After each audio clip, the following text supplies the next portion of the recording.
अहो प्रथम सुमरो श्री गणेश को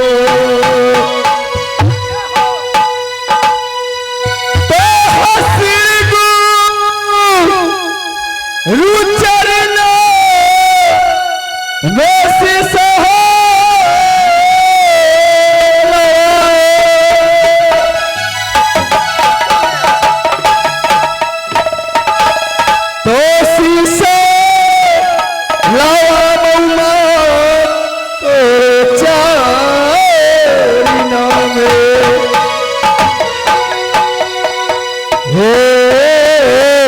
जगदम्बा देवी हो खाना सहा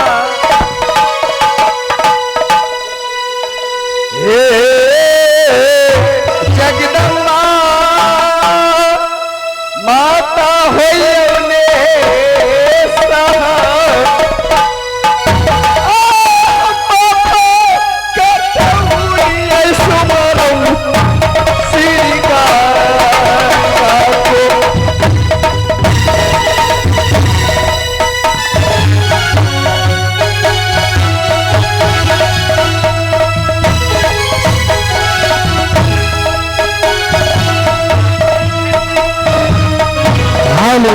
हाल को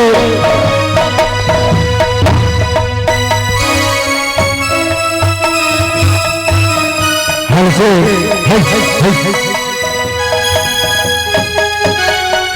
हाल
छोटा सा बसती वो नगर में हुआ है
भैया खुद मैं बासी हूँ राज हवा खिलाता।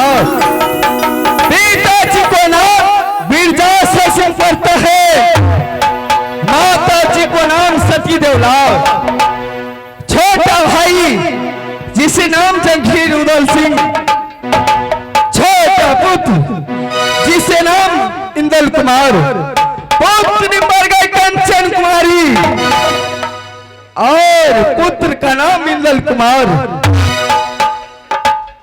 छोटा एक सा बस्ती है राज महवा किला, कौन नहीं जानता है महवा कामनो किला राज, जिसका मैं बालक हूं, जिसका नाम बिरजासर सिकनाथ।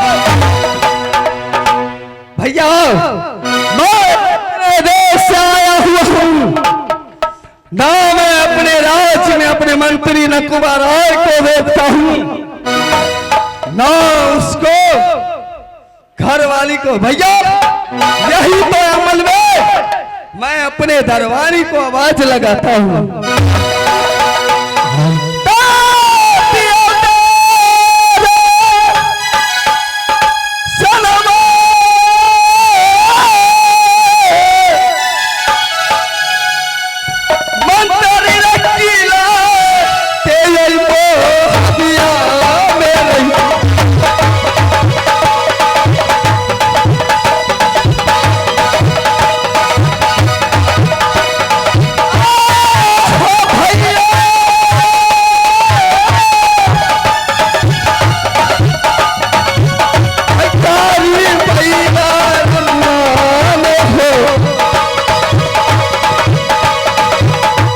यही तो